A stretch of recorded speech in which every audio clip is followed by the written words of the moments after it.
Good morning. इस video में हम गुटन पिस्ता की उपलब्धियों के बारे में अध्ययन करेंगे।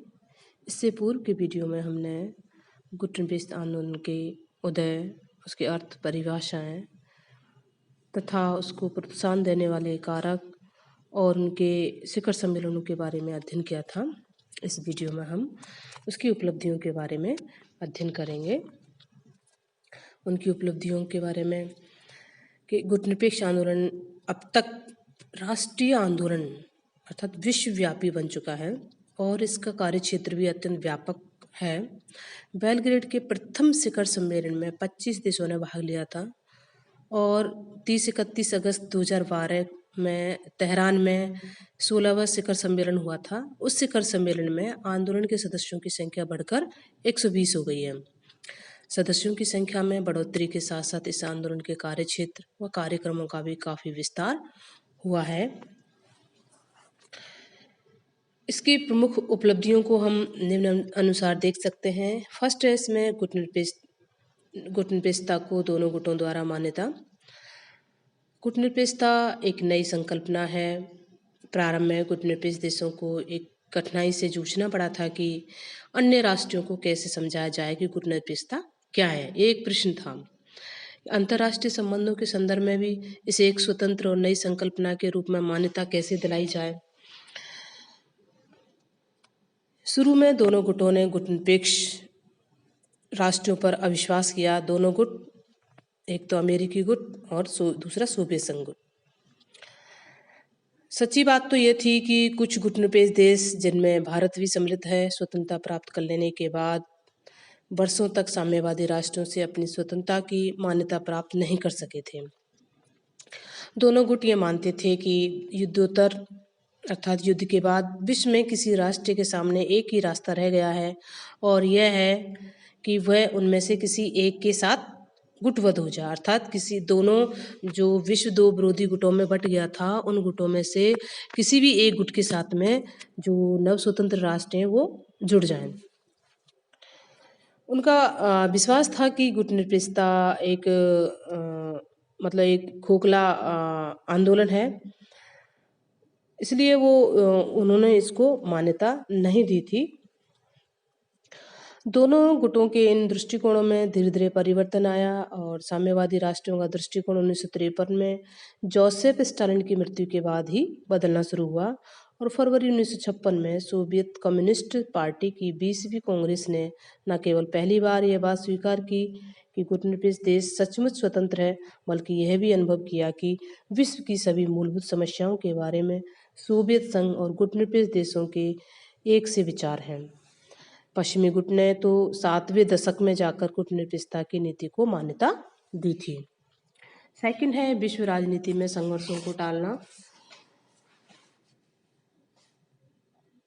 गुटनिरपेक्ष आंदोलन की जो दूसरी उपलब्धि है वो ये है कि उन्होंने न्यूक्लियर अस्त्रों के सबसे खतरनाक दशक में अंतर्राष्ट्रीय शांति और सुरक्षा को बनाए रखने और बढ़ावा देने में महत्वपूर्ण योगदान दिया था।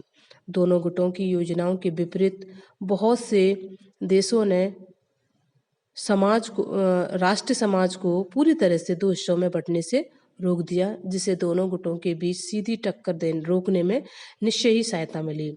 गुटनिरपेक्ष देशों ने सर्वोच्च शक्तियों को उस रास्ते से हटा दिया जिस पर चलते चलते उनके बीच प्रत्यक्ष संघर्ष की स्थिति आ सकती थी और इसी वजह से उन्हें अपने से कम विकसित देशों को विकसित करने की शांतिपूर्ण प्रतिद्वंद्विता के रास्ते पर चलने की प्रेरणा दी।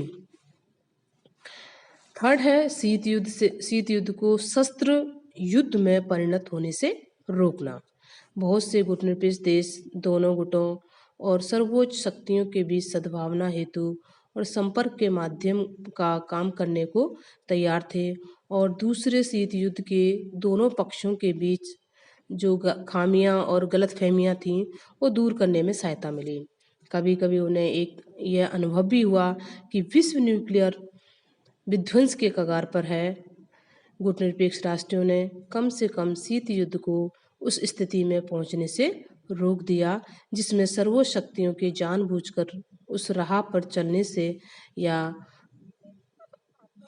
जो आरोप थे की वजह से वह शस्त्र युद्ध में परिणत हो सकता था। फोर्थ है इसमें शीत युद्ध को दितांत की स्थिति में लाना। शीत युद्ध को दितांत अर्थात तनाव शैथिल्य की स्थिति में लाने का जो श्रेय है वो गुटनिरपेक्ष आंदोलन को ही दिया जाता है।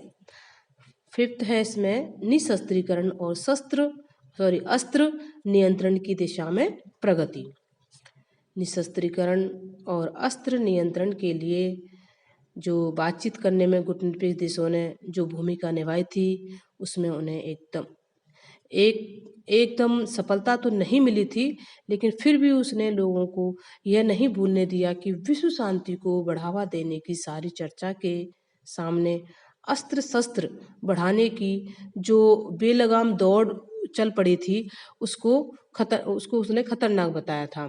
गुटनिरपेक्ष भारत को यह देखकर संतोष हुआ कि उसने अप्रैल 1954 में न्यूक्लियर शस्त्रों के परीक्षण पर प्रतिबंध लगाने के जो प्रस्ताव रखे थे वे 1963 में आंशिक परीक्षण प्रतिबंध संधि के रूप में फलीभूत हुए।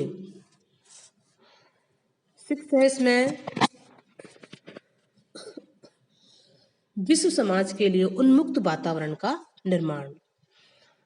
एशिया, अफ्रीका और लैटिन अमेरिका के जो राष्ट्र स्वतंत्र हो रहे थे, जिसे हम नव स्वतंत्र राष्ट्र कहेंगे, वो नव स्वतंत्र राष्ट्र महाशक्तियों के चंगुल से निकलकर उन्हें स्वतंत्रता के वातावरण में अपना अस्तित्व बनाए रखने का एक अच्छा अवसर मिला था और वो था गुटनिरपेक्ष आंदोलन।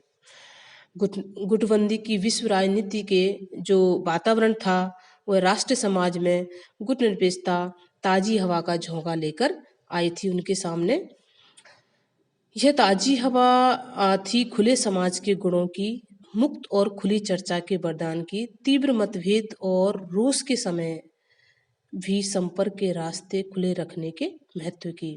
शीत युद्ध के कारण जो अनुदारताएं और जो विकृतियां पैदा हो गई थीं, गुटनिरपेक्ष राष्ट्रों ने उन्हें दूर करने के अथक प्रयास किए और इससे वर्तमान विश्व समाज कहीं अधिक खुला समाज बन गया है।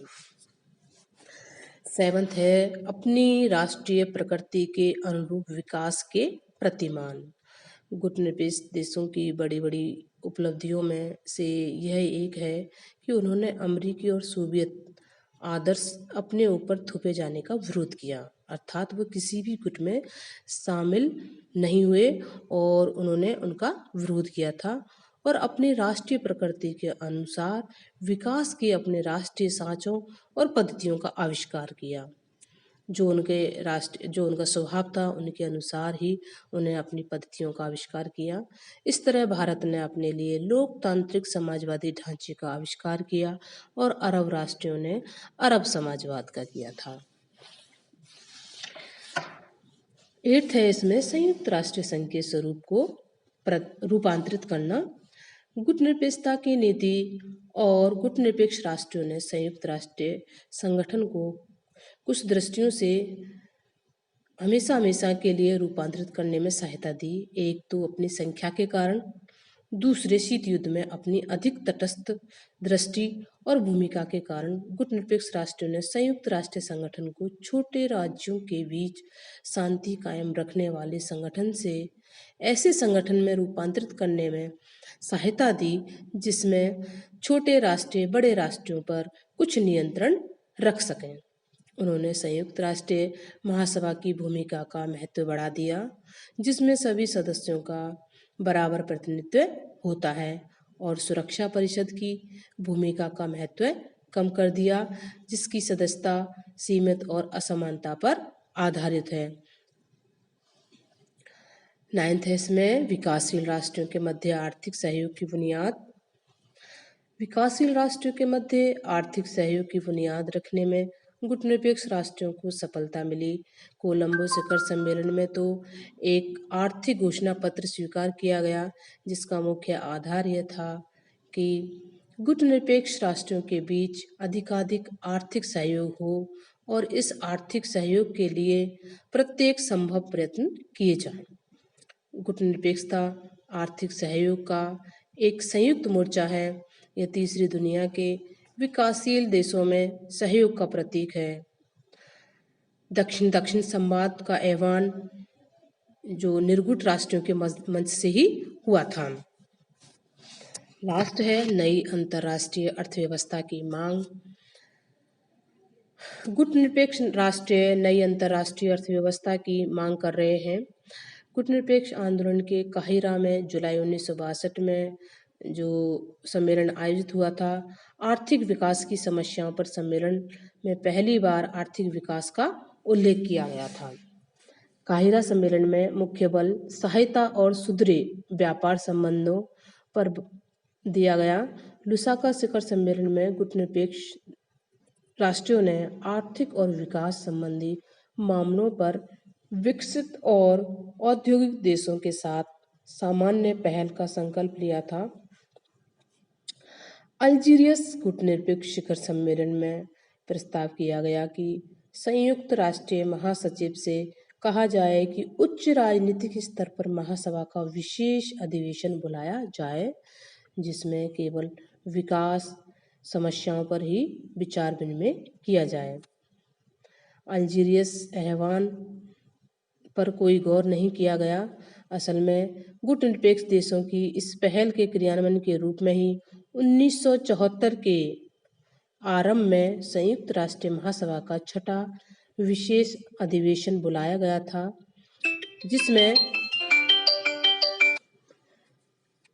1 मई 1974 को नई अंतर्राष्ट्रीय अर्थव्यवस्था स्थापित करने की घोषणा और एक कार्यवाही योजना के ऐतिहासिक प्रस्ताव पारित किए गए थे। ये थे गुटनिरपेक्ष आंदोलन की उपलब्धियां। इन गुटनिरपेक्ष आंदोलन के परिणाम स्वरूप ही विश्व में अभी नई अंतर्राष्ट्रीय अर्थव्यवस्था की मांग की जा रही है।